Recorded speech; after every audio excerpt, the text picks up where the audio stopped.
Well, this is kind of a little bit of a special one today. It's actually, I don't know when you guys will see this, but it's actually it's Jimmy's birthday. Now we've had a bit of a thing going about,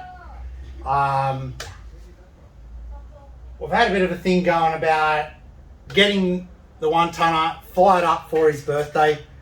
And to be honest, it was looking like it wasn't going to happen. Well, I'm doing this after the fact, so we actually have had it running, and it ran surprisingly well, as you'll see in this video.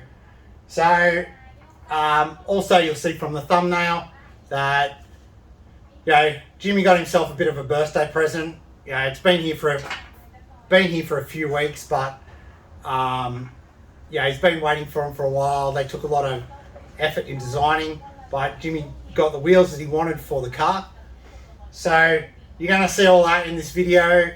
If we've got time, we might drop a couple other things in just to keep you guys caught up with where the 1-tonner's at. I know it's been a while since we've put out a video, but I tell you what, I'm pretty excited. So let's just get straight into it, and we're going to get straight into getting it started.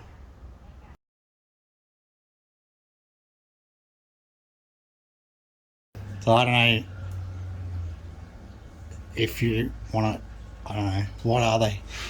What are these? Yes. Okay, these wheels are designed off the Montana design.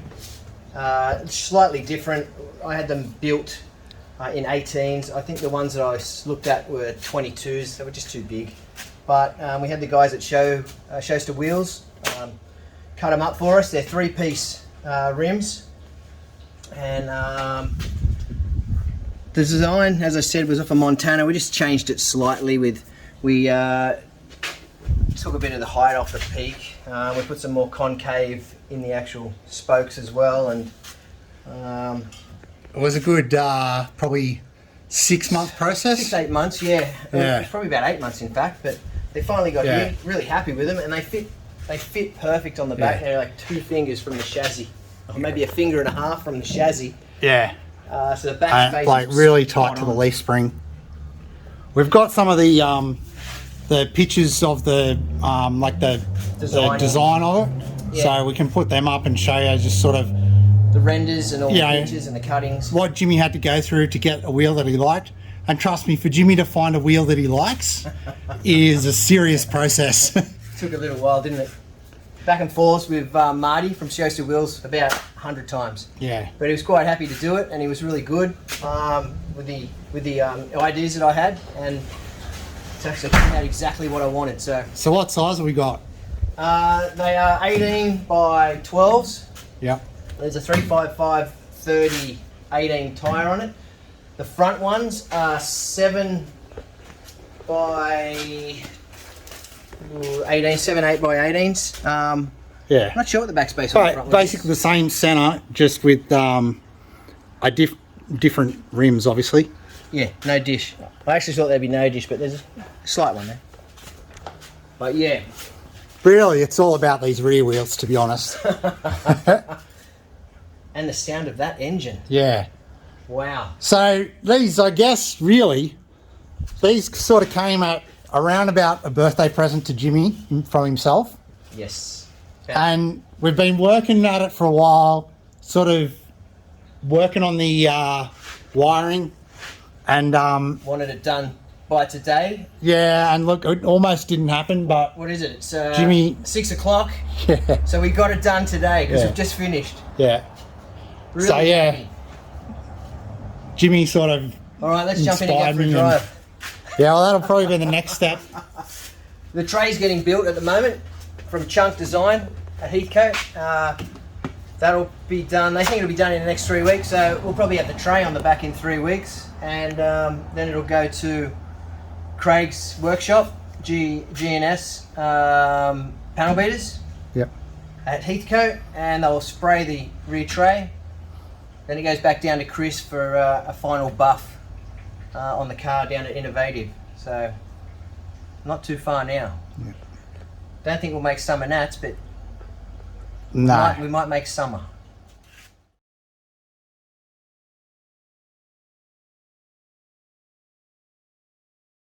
bell. Oh, what's going on here? It's first fuel dump. Well, it's first fuel fill. Finally getting some fuel in it after 2017, 5 years. 5 years. What an exciting time. That's a full 20 litres. And we're putting fuel in because it's about uber close to trying to fire it up. I know I haven't put... I was always going to do something about, you know, the wiring and that. It's just been very hard to film and like would make a very long boring video. I will go over some bits of it once we get it all working, but yeah, you can see we've got a bit of wires everywhere still. Very, very close. Very, very exciting. So there is a couple of things, like some of this is just wired up to start it and just to prove that a system works. Some of it, which came as a package, I'm not quite really happy about how it has wired up, so I'll probably rewire it. At the moment, that is on all the time, which we can't have that on all the time. No. So obviously on a first startup, we're going to find things that we've got to change.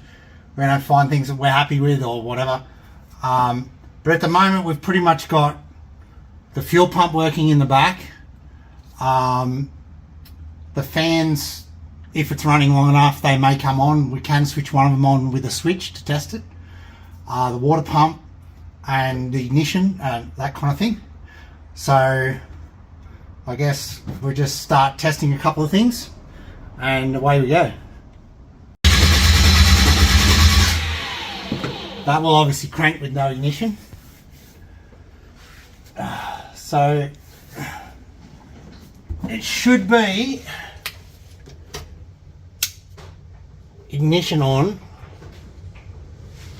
Don't know if that's going to start up or not, although that might be on this. Hey, check it out. Oh, Holly Dash, she looks beautiful. Look at that. She's lovely. Alright, so it's not really set up, so it's probably why it's saying everything's not right. Does it swipe across already to different, swipe left? No, go the other way. Oh, we've got menu, and so it's all got to be configured yet. So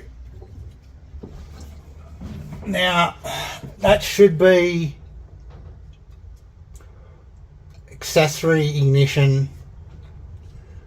So then we should have water pump.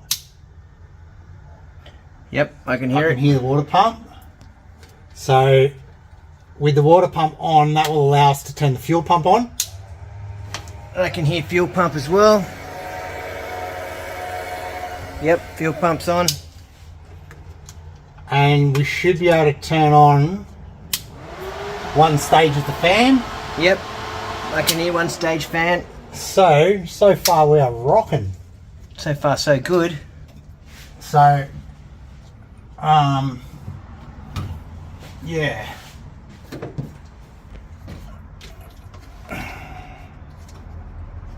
So like,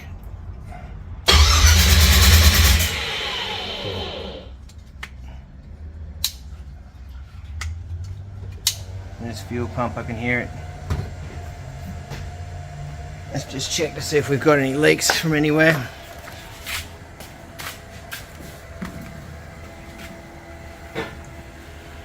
I can smell fuel. yep, we've got that's fuel. Yep.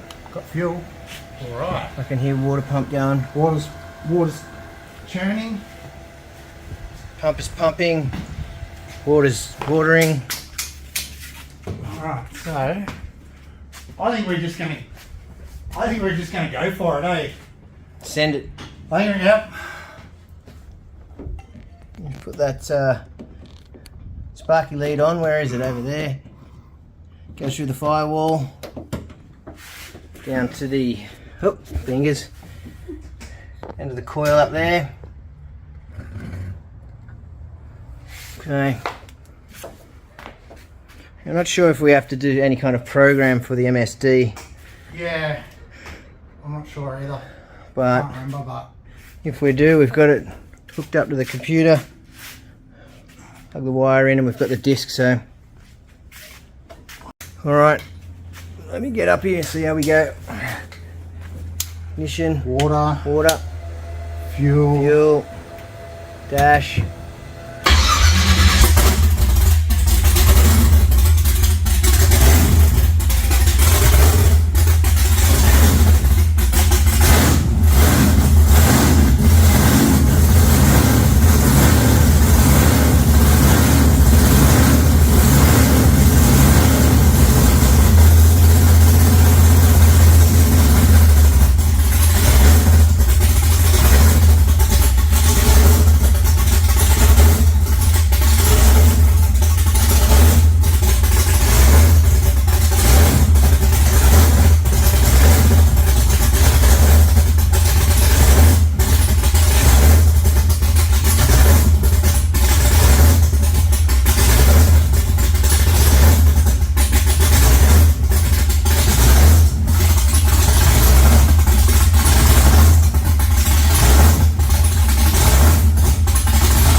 Oh yeah! Oh, it's strong. Oh, it's very strong fuel. Now, if that didn't wake up the neighbourhood. Oh God, that's needs some exhaust. But she's running. Well, there you go. Hasn't been running for 5 years. What a great birthday present. It hasn't been running for 5 years. It's never been running. Well, the car, the last time it ran was, in fact, longer than that. Last time it ran, it was like 2010, when she was a 6-cylinder. Yeah.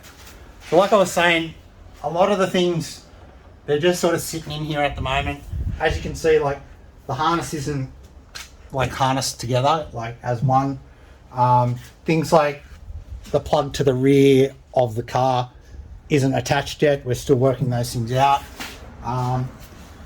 You might have noticed that the Holly dash, although it was lit up, wasn't reading anything because we haven't calibrated all that yet to the sensors that we have. That's where engine dynoing the engine before we put it in the car is such an advantage, because we know that it has good oil pressure, nothing's changed on that front. So we knew that we could just start it and it would be fine. Yes, we could have put another oil pressure gauge in it, but realistically, you know, we're very confident in the engine builder and very confident in the oil pressure that it had on the engine dyno. Like, you'll see that we've got our main ignition system is in here. and you'll see like there's just bunches of like the wires all over the place, like sort of in the harness but sort of not. But that's where we'll head now. We'll go through, there's additional systems that we need to check if they work, change things like I was talking about this start button. I just need to change how it gets power and everything. You know, there's things in the that's like a secondary fuse box. It has another one at the back of the car. So there's things that have got to go into that, like lights, and this car runs electric seat. It's going to have like proper stereo in it, electric windows, basically a lot of mod cons that this type of car generally wouldn't. And you know, that comes down to personal choice and makes these wiring systems just that bit extra than, you know, just bunging an MSD in and throwing a Holly dash in it.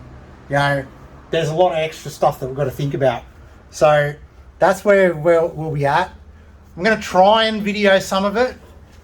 It's been pretty hard to try and video it, so it's not just, you know, a 6-hour long boring video. But now that a lot of it's in, we know the car starts. I'll try to run over what I was thinking and how I sort of mapped some of it out.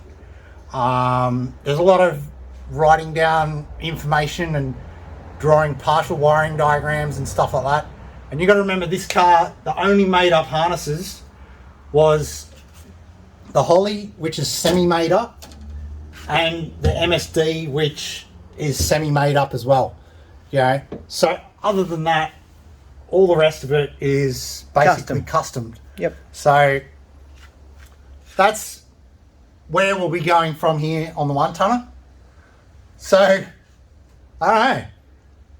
This hasn't been a bad birthday special for Jimmy. This is freaking amazing.